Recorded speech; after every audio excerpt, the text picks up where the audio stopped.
My God, I hate drugs. Cayetano also slams opposition lawmaker Gary Alejano for spreading what he calls fake news. He pertains to Alejano's claim that President Duterte orders the armed forces to stop patrolling in the West Philippine Sea and that the Philippines has already lost territories in the disputed waters like the Sandy Cay geological feature under Cayetano's watch. Fake news to na lumalabas sa bibig ng kagalang-galang na congressman at hindi nakakatulong ito. Hindi totoo na we lost any territory, no? Panibasa, mahirap puntahan yung lugar kung ano-ano ang sinasabi ng ilang kritiko kasama si Congressman Alejano na hindi naman totoo. Cayetano also says Alejano's claims have implications on the country's security because these are classified information. But in a text message to CNN Philippines, Alejano says Sandy Cay has been under China's control since last year, citing Chinese ships are permanently stationed near Sandy Cay. He even challenged Cayetano to go there with him and the media as witnesses. Alejano slams Cayetano for calling him a harbinger of fake news, saying the secretary is the one who has a history of lying before the public. Alejano also says he does not invent stories and that Cayetano should fix his script. Rex Remitio, CNN Philippines.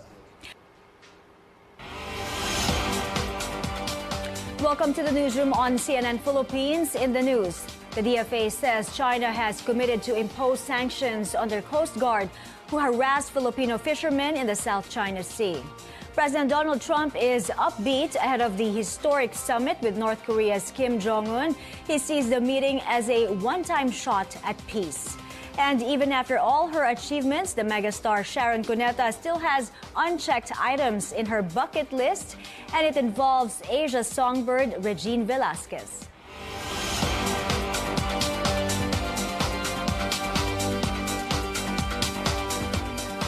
Good evening, I'm Maya Rodriguez. Thanks for joining us.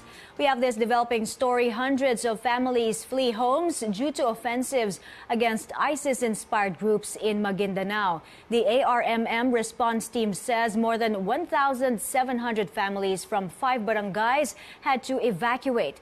6th Infantry Division Commander Brigadier General Cirilito Sobejana says they conducted air and ground offensives against the Bangsamoro Islamic Freedom Fighters. They were able to destroy their explosives factory in southern Liguasan. The military says they will facilitate the immediate return of displaced families after clearing operations. We now speak to 6th ID Commander Brigadier General Cirilito Sobejana for the latest. General Sobejana, thank you for taking our call. Yes, Maiga, good afternoon. Assalamualaikum warahmatullahi ta'ala wa barakatuhu. General Sobejana, tell us more about these offensives. Ongoing pa po ba? Yes, ma'am. We launched the air and ground operations early this morning, targeting ISIS-inspired group, specifically those who are manufacturing IEDs that you have monitored lately that in place in some areas around central Mindanao. May deadline po ba kayo as to when these offensives will continue at may mga casualties po ba sa offensives? We don't set deadlines pa, but we will do it in a sustained manner.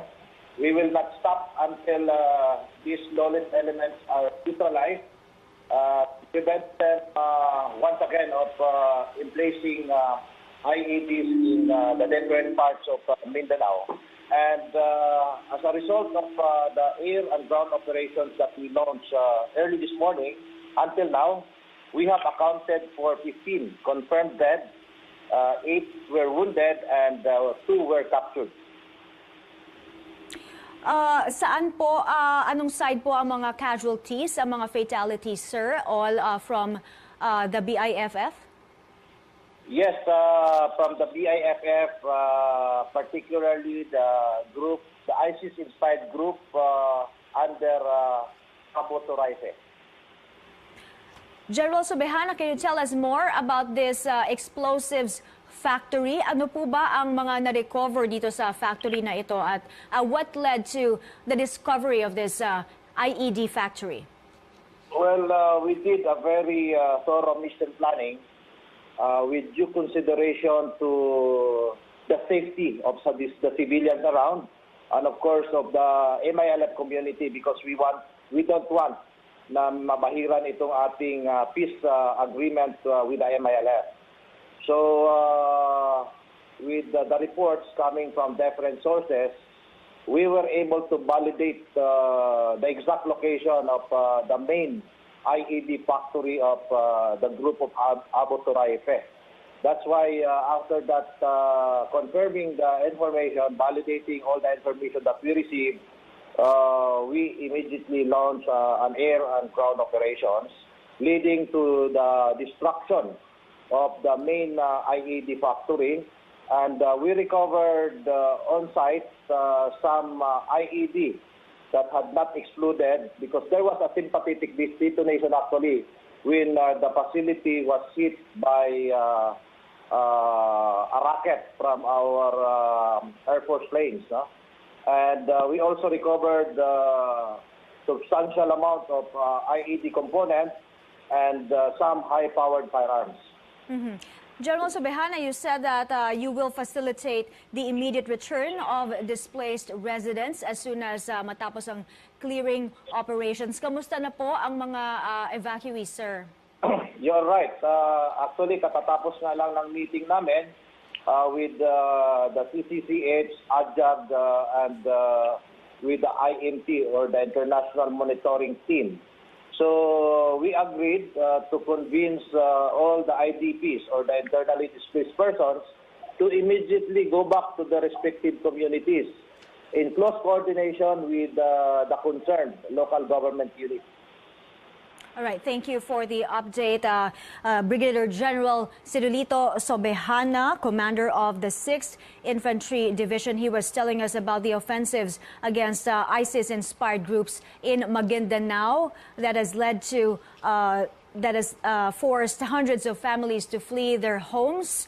As of now, 15 are dead in the offensives as the military conducted air and ground offensives against the Bangsamoro Islamic Freedom Fighters, and that the military was able to destroy their explosives factory in southern Liguasan.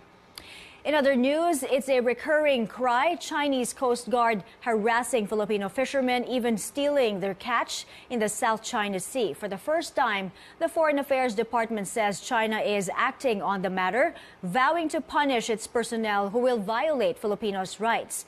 Our Rex Remito tells us more. As early as last year, Filipino fisherfolk confirmed to CNN Philippines, Chinese Coast Guards are habitually taking their prize catch. After long hours of arduous journey through the West Philippine Sea, they are going home empty-handed most of the time. They say they have also been harassed and collared every time they get near the islands, claimed by China as its territories.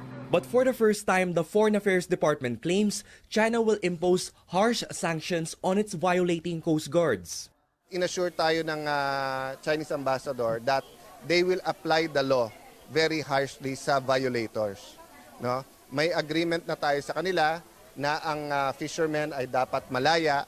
Coast Guards of the two countries have also assured to discipline their respective ranks. Cayetano says they still have to investigate before filing a diplomatic protest. He says some Filipino fisherfolk have been voluntarily selling their catch to the Chinese. You have to find out the facts kasi first, di ba? We're assuring you that we're taking all diplomatic action. For now, he says they can fish at the traditional fishing grounds undisturbed, despite recent reports say otherwise. Amid this lingering issue, a photo of a Chinese aircraft landing in Davao City is creating buzz online. The government confirmed the landing but clarified it was just for refueling. The military transport plane is an IL-76, supposedly part of China's People's Liberation Army Air Force. Special Assistant to the President Bongo clarifies the request for landing was processed by the government, making sure they follow procedure. AFP spokesperson Edgar Arevalo also says it's legal to let foreign aircraft land in our airports in the same way that planes from the Philippines make technical stops in other countries.